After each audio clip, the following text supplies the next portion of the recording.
The night Eliza Moore agreed to marry a stranger, the wind screamed through the mountain valley like something alive. It clawed at the walls of the old cabin and slipped through the cracks between the logs. The lantern hanging above the table flickered wildly, throwing shadows across the room. Outside, the mountains stood silent and dark, their snowy peaks hidden behind thick clouds. Inside the small cabin, Eliza Moore sat beside her father's bed, holding a damp cloth in her trembling hands. And her father was dying. Thomas Moore had once been the strongest man in the valley. He hauled freight across mountain passes and lifted crates heavier than most men could move. But the fever had taken that strength away piece by piece. Now he lay thin and pale under a worn blanket, his chest rising and falling with painful effort. Each breath sounded like stones rattling in a tin cup. Eliza pressed the cloth gently to his forehead. "You should sleep," her father whispered. So should you," she replied quietly. Thomas Moore managed a weak smile before another coughing fit shook his body. The sound echoed in the small cabin, rough and wet. Eliza looked away. She had heard that cough too many times. For months she had watched the illness steal her father's strength. The doctor in town had called it lung fever. Medicine cost money. Rest required food and warmth. They had neither. Eliza's gaze drifted to the corner of the room, where 2 wooden crates chined against the wall, only 2.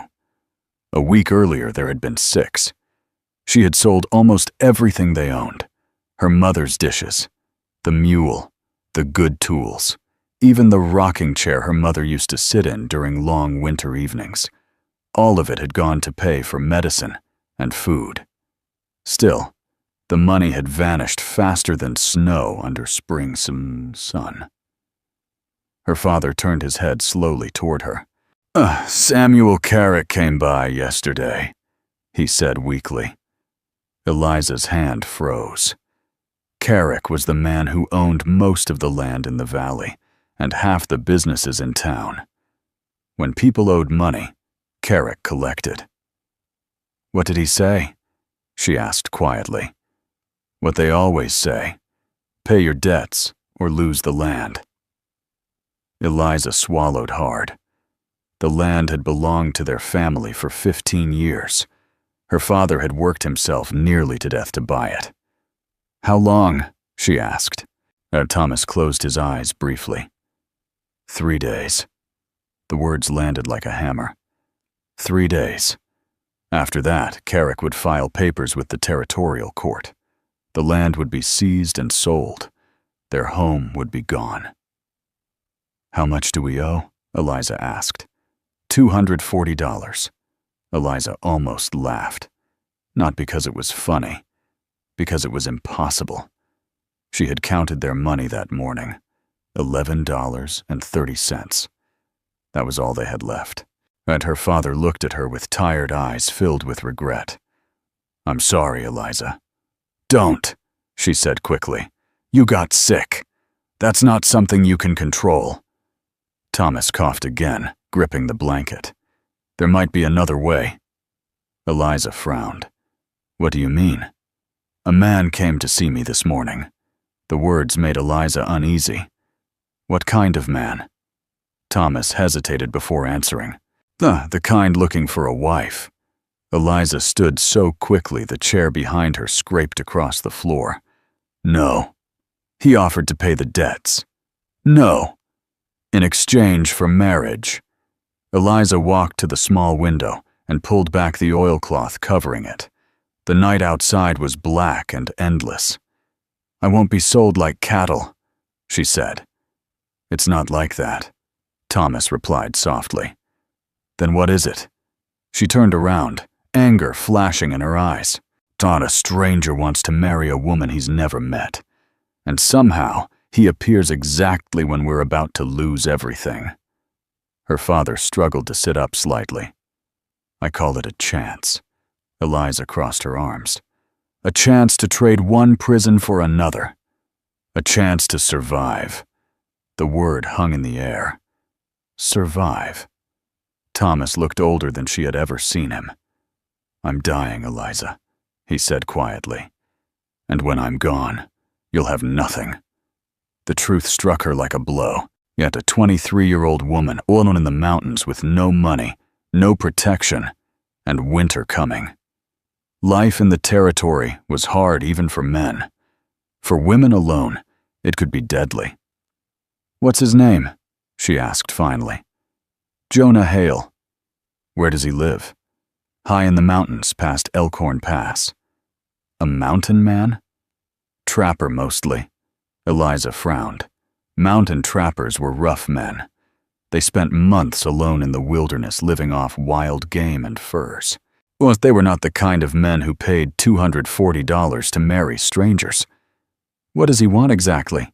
she asked. "Company. A wife to manage his home." Thomas studied her carefully. "He said he'd pay every debt we owe. In return, you marry him." Eliza stared at the floor. Something about it felt wrong. Too convenient. Too sudden. "What does he look like?" she asked. "Tall, broad shoulders, dark hair, beard." "How old?" 30 maybe. Hard to tell." "Did he seem dangerous?" Thomas thought about that. "No," he said slowly. "Cold, maybe. Careful, but not cruel." "When does he want an answer?" "Tomorrow night." Silence filled the cabin. The wind outside howled louder, as if the mountains themselves were waiting for her answer. Eliza sat beside her father again and took his hand. "I'll meet him," she said quietly. As Thomas studied her face. "You don't have to do this." "Yes, I do." They both knew it was true. The next evening, Jonah Hail arrived exactly at sunset. Eliza was outside splitting wood when she heard a horse approaching along the rocky trail. She did not stop working. If this man wanted to see the woman he was proposing to marry, he would see her exactly as she was.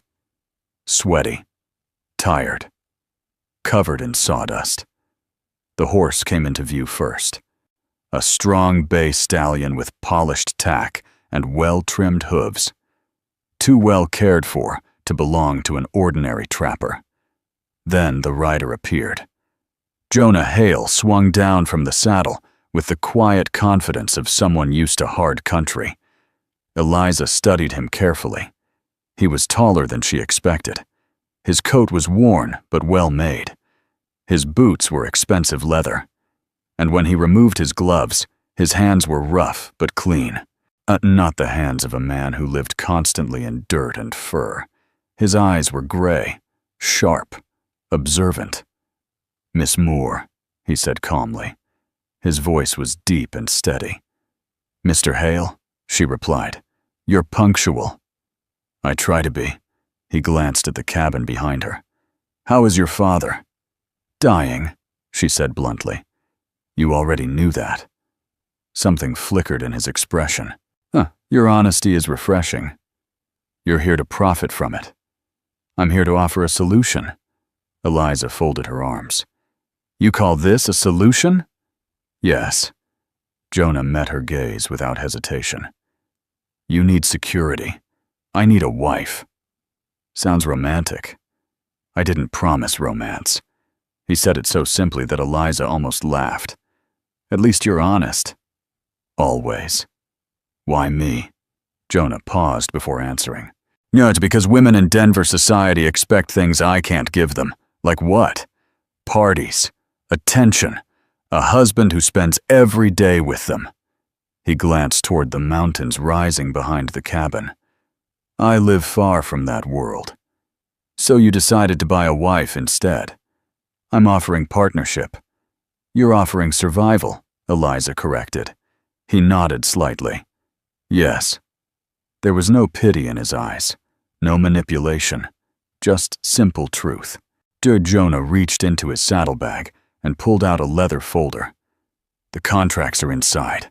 Read them." Eliza opened it cautiously.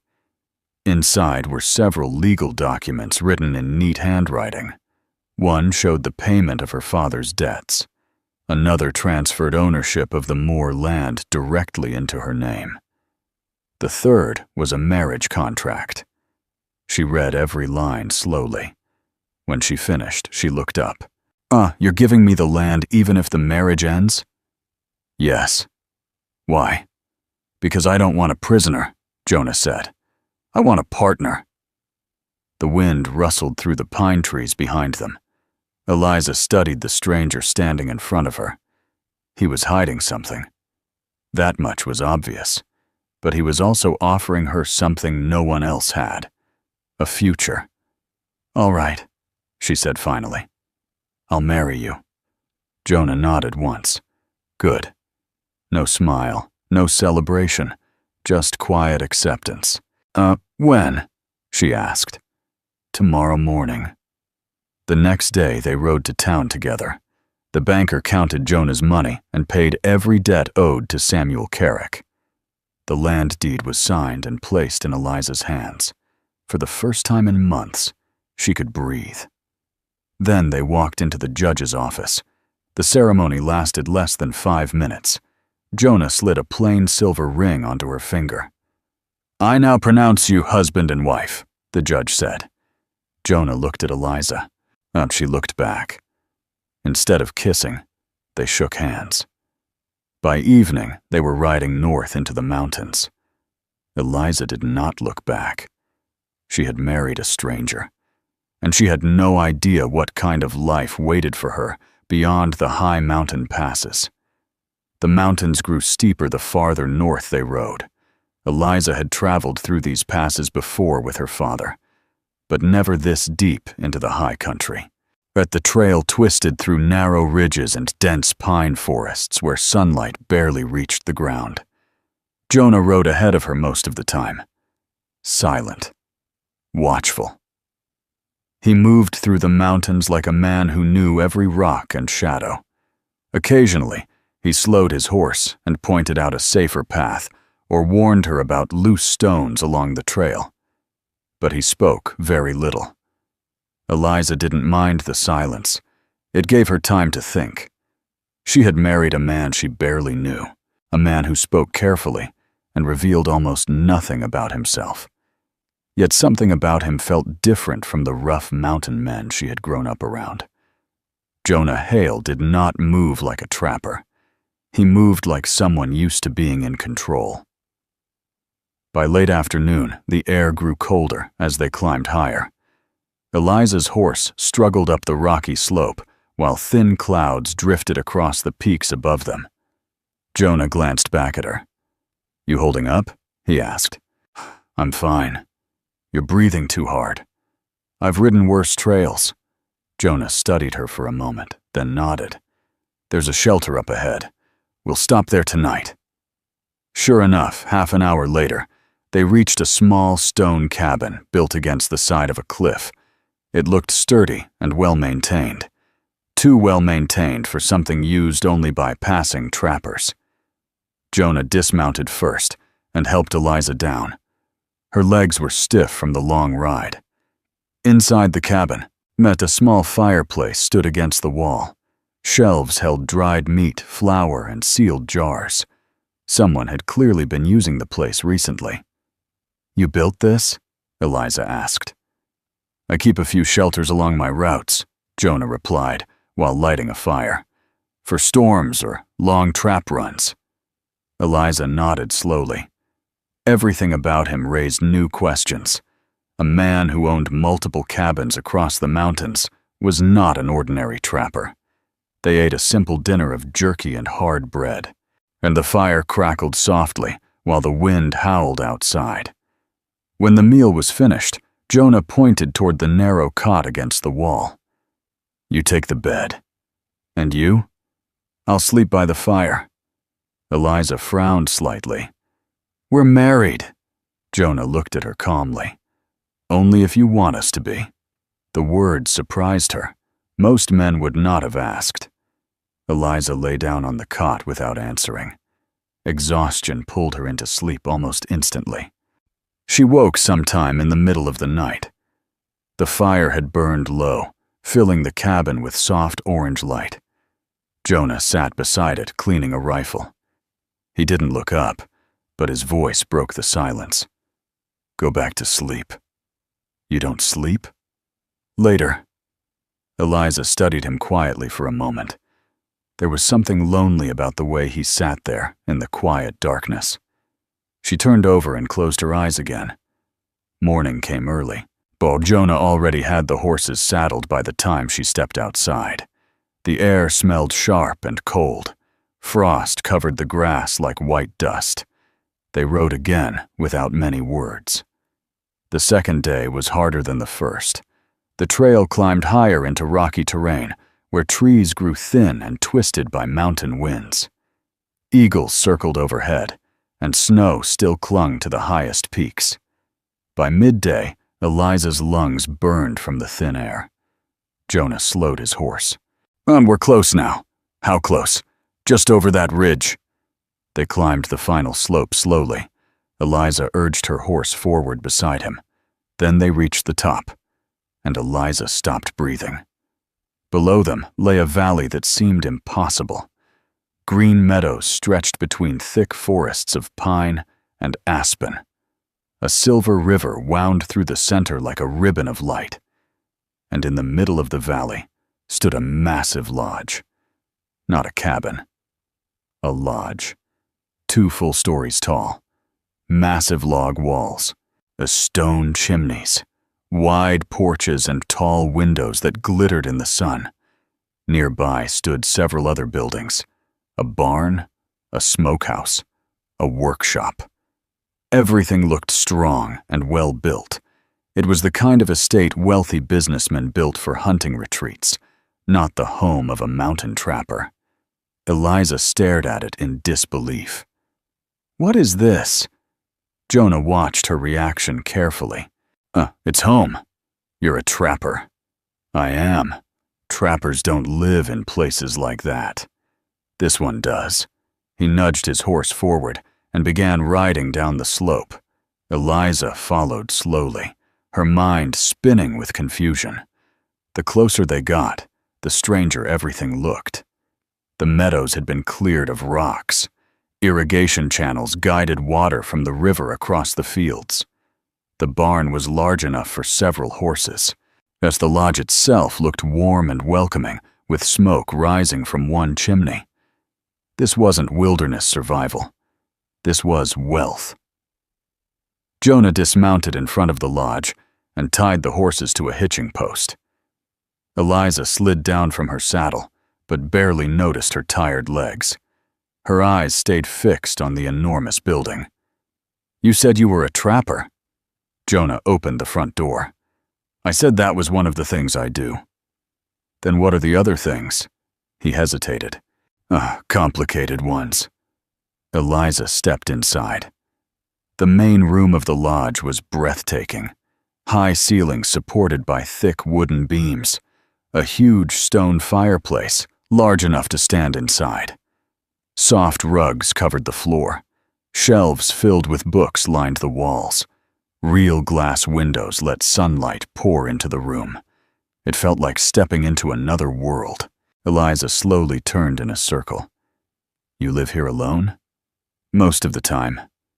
"Jonah, this place costs a fortune." "Yes." Her eyes narrowed. "You've been lying to me." "I haven't lied." "You let me believe you were a poor trapper." "I let you believe I was a trapper." He removed his coat and hung it near the door. Then he looked at her seriously. "My full name is Jonah William Hail." The name meant nothing to her.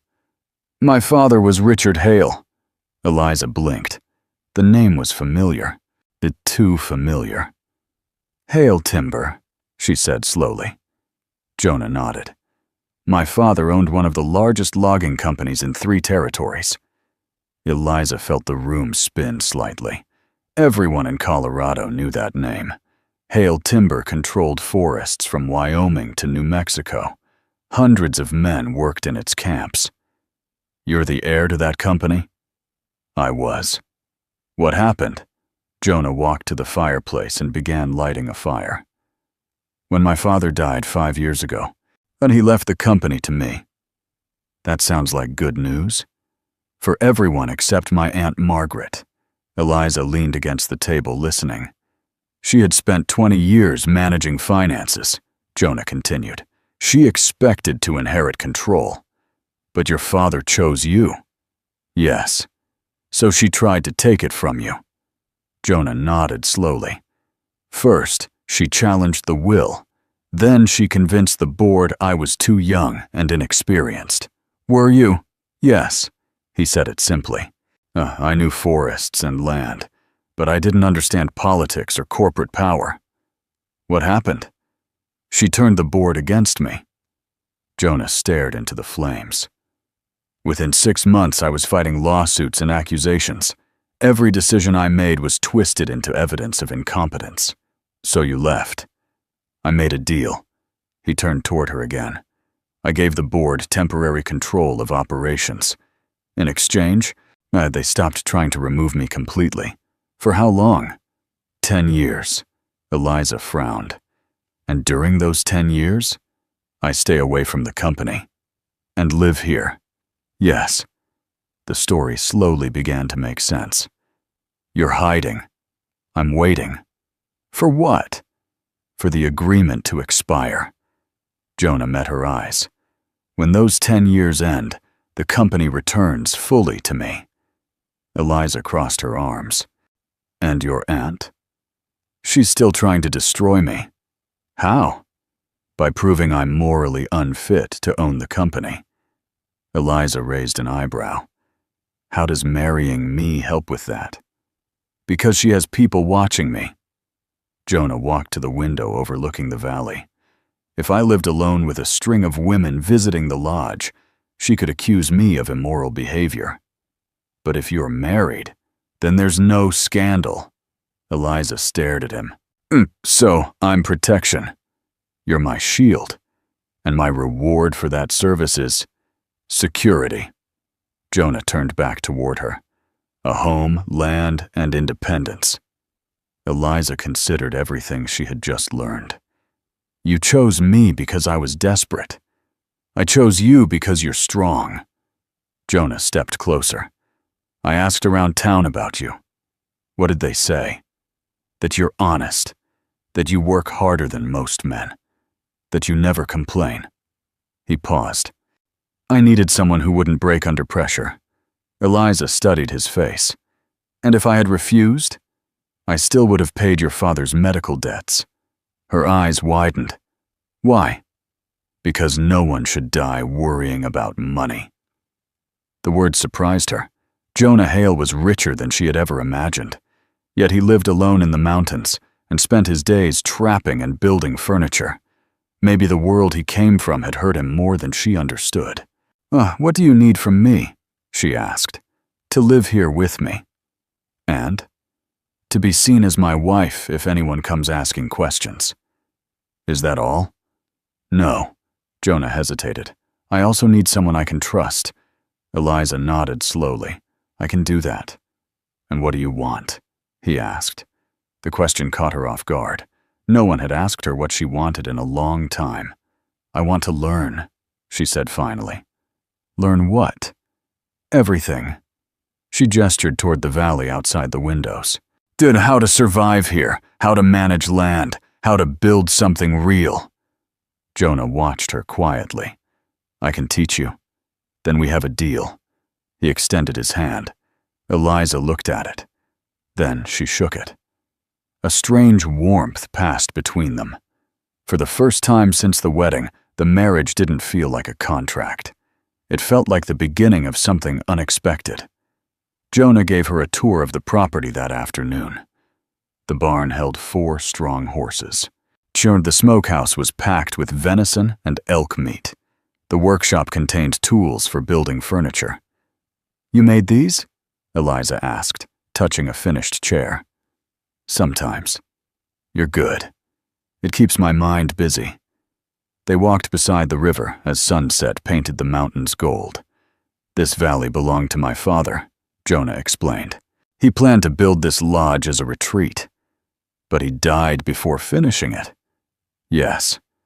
So you finished it. Jonah nodded. Now it's the one place my aunt can't touch. Eliza looked around at the peaceful valley. It was beautiful, but it was also a hiding place. Jonah Hail was a man running from a war he couldn't fight yet, and she had just married him. That night they ate dinner together at the huge wooden table.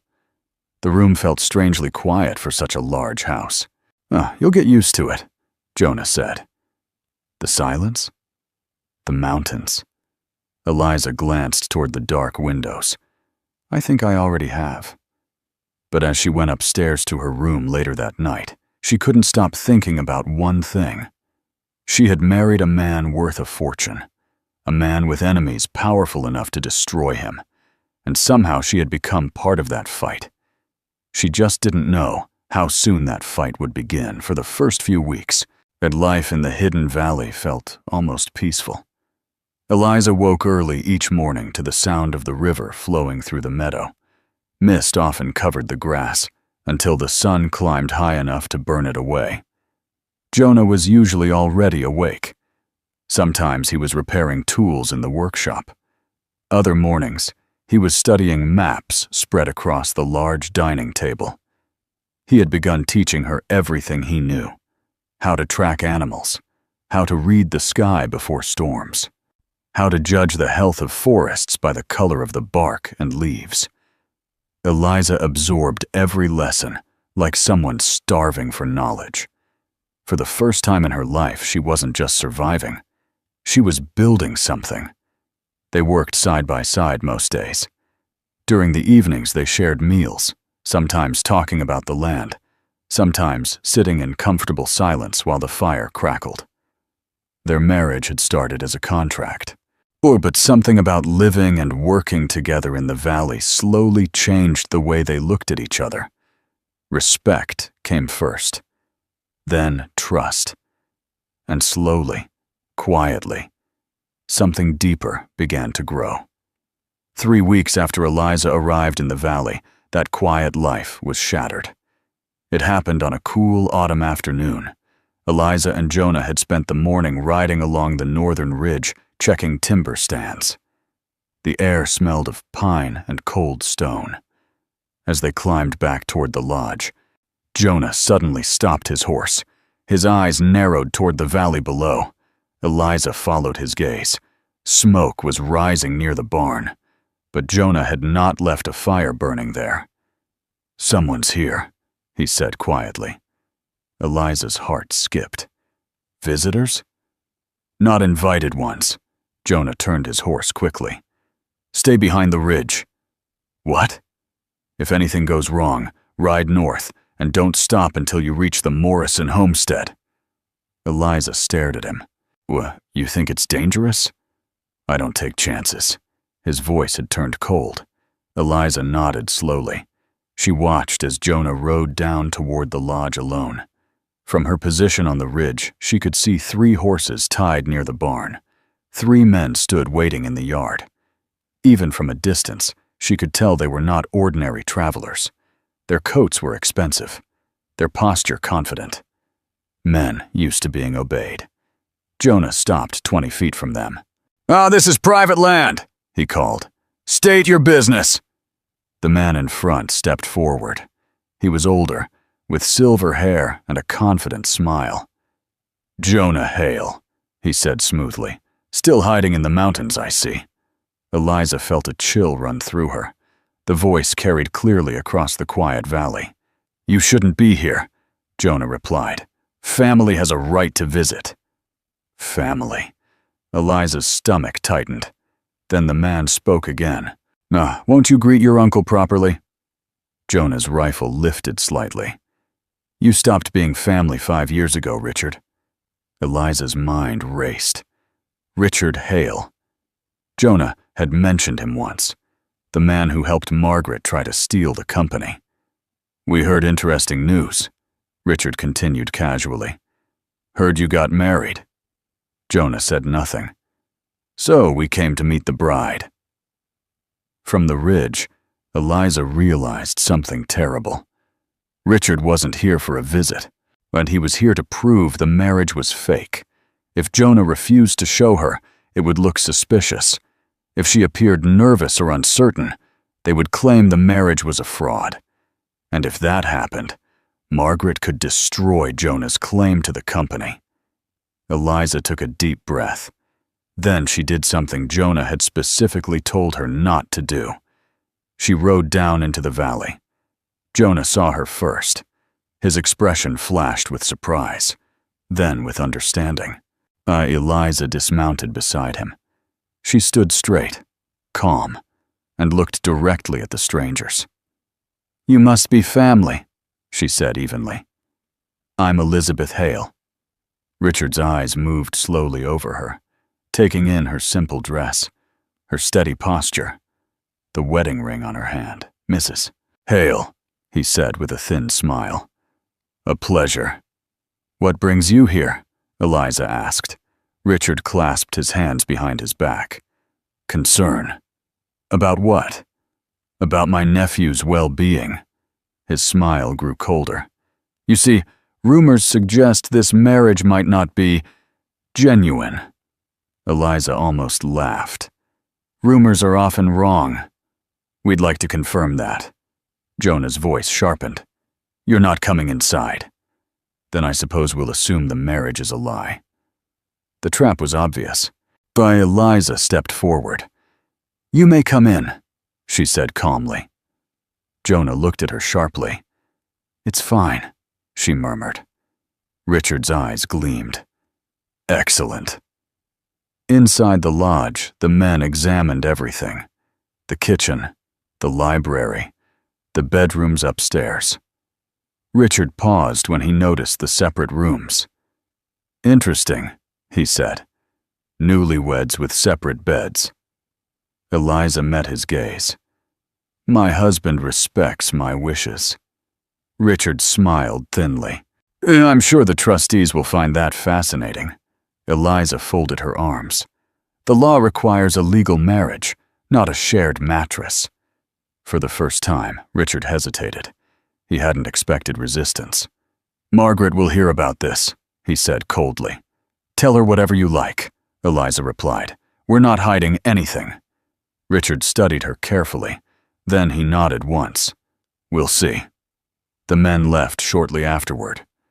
When their horses finally disappeared beyond the ridge, Jonah closed the door slowly.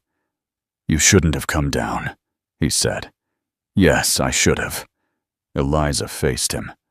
"They were going to destroy you." Jonah ran a hand through his hair. "Now, Margaret knows about you." "Let her know." Eliza stepped closer. "I'm not afraid of her." Jonah studied her face. Something new appeared in his eyes. Respect, maybe even admiration. "You handled that better than I would have," he admitted. "Good." She allowed herself a small smile. "Because I have a feeling this isn't over." It wasn't. 3 weeks later, a letter arrived from Denver. The Hale Timber Board demanded Jonah and his wife attend a company reception. "The trustees want to meet you," Jonah said quietly. "It's a trap." "Of course it is." Eliza folded the letter carefully. "Then we go." Jonah looked surprised. "You understand what that means? We show them our marriage is real. And if they try to tear us apart," Eliza met his eyes steadily, "then we don't let them." 2 weeks later, they stood inside the grand ballroom of the Brown Palace Hotel in Denver. The room glittered with chandeliers and polished marble. Wealthy businessmen filled the hall, and at the center of it all stood Margaret Hale. She approached them slowly. Her smile was perfect. Her eyes were ice. "Jonah," she said sweetly, "and this must be your bride." "Eliza," Jonah said calmly. Margaret studied her carefully. "How fascinating," she murmured. "A mountain girl joining the Hale family." Eliza smiled politely. "I married Jonah, not the family." Several nearby guests choked on their drinks. Margaret's smile tightened. During dinner, the interrogation began. Board members asked endless questions: where Eliza grew up, how they met, how they lived in the valley. Each question was designed to expose weakness, but Eliza answered everyone calmly. When Margaret finally asked if the marriage was real, Eliza simply took Jonah's hand. Of course it's real," she said. "I love my husband." The room fell silent. Jonah looked at her in shock. She had never said those words before, but the strange thing was, they felt true. Later that night, as they walked through the quiet Denver streets, Jonah finally spoke. "You meant that?" "Yes." Eliza looked at him. "Somewhere between the mountains and this ridiculous ballroom, and I realized something." "What?" "This stopped being a contract a long time ago." Jonah's voice softened. "I was afraid to say it first." "Why?" "Because if you didn't feel the same..." Eliza stopped walking. Then she kissed him. Right there in the middle of the street. When she pulled away, Jonah looked stunned. "Well," she said quietly, "now you know." The board review happened 1 month later. Margaret tried everything to destroy them. She questioned their marriage, their living arrangements, their motives. But Jonah had spent 3 years preparing for that moment. He presented records proving Margaret had been stealing money from the company. The trustees were shocked. The investigation began immediately. Margaret lost her position on the board within weeks. 2 years later, Jonah reclaimed full control of Hail Timber. But the most important victory happened long before that. It happened quietly in a mountain valley. One cold winter evening, Eliza and Jonah sat together on the lodge porch. Snow covered the meadows below. The river moved slowly beneath thin ice. "Do you regret it?" Jonah asked. "Regret what?" "Marrying a stranger." Eliza looked at the valley, at the home they had built together. Then she held up her hand. The simple silver ring still rested beside a new sapphire one Jonah had given her months earlier. "No," she said softly. "I think it was the best mistake I ever made." Jonah smiled. "Good. Because marrying you was the best decision I ever made." The wind moved gently through the pine trees. The mountains stood silent around them, and in a hidden valley far from the world, a marriage that began as survival had become something far stronger. Not a contract, not a bargain, but a partnership built on trust, respect, and love.